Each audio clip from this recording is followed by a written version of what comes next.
Ouais, clairement, si tu trouves un projet qui te botte, hésite pas à bouger, hésite pas à baragouiner de l'anglais ou baragouiner de l'allemand parce que ça vaut le coup, parce que si ton projet il est cool, bah tu sais pourquoi tu te lèves le matin et tu t'éclates la journée et ça vaut vraiment le coup.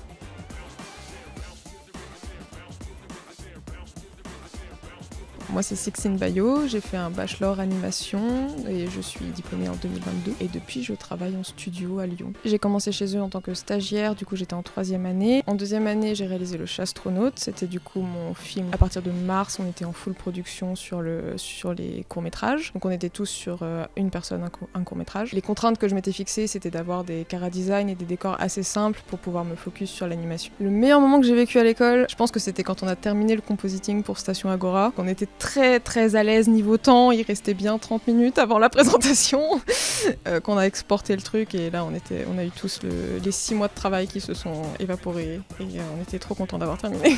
Globalement sur mes 3 ans, je pense que j'ai pris un peu trop de choses par-dessus la jambe et j'aurais dû profiter de l'opportunité d'avoir des professeurs qui étaient vraiment à notre écoute et qui étaient vraiment... Surtout on était une petite promotion, donc on avait vraiment la chance d'être pas beaucoup par classe et d'avoir vraiment les professeurs qui passaient et qui nous demandaient si tout allait bien et tout. J'ai pas profité de l'occasion, on va dire. Venir de l'animation pour aller dans le jeu vidéo, ça se fait très bien parce que les deux domaines sont très poreux, c'est très fréquent. Ce qui a beaucoup pêché, c'est que j'avais jamais ouvert Unity.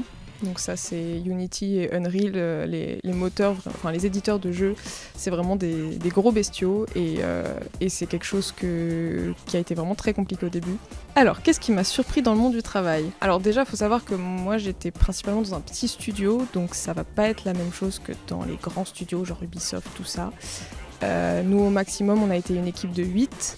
Et principalement en télétravail. Donc j'ai pas non plus eu trop le travail en équipe dans une grande équipe.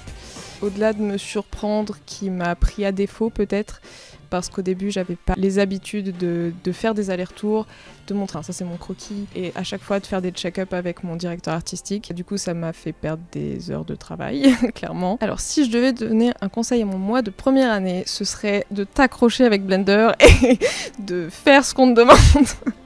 Parce que même si tu te dis que ça va pas te servir, si ça va te servir. Si j'ai un conseil à donner aux étudiants, parlez avec vos profs, parlez avec des professionnels, contactez les gens sur le net en leur disant j'adore ce que tu fais, comment t'as fait ci, comment t'as fait ça, je cherche à avoir ce poste-là, comment est-ce que je peux y arriver, est-ce que tu connais des gens, réseautez en fait, parce que c'est le meilleur moyen d'accéder à ce que vous voulez faire. Vos profs ils sont là pour vous aider, c'est des professionnels de l'industrie, ceux que j'ai eus ils sont trop sympas, il y en a qui sont encore là, qui sont je suis sûre toujours trop sympas, et les nouveaux je suis sûre qu'ils sont aussi trop sympas, donc n'hésitez pas à y aller, n'hésitez pas à discuter, n'hésitez pas à garder les contacts, à aller boire un coup de temps en temps, à manger une flamme cuche, ça aide vraiment.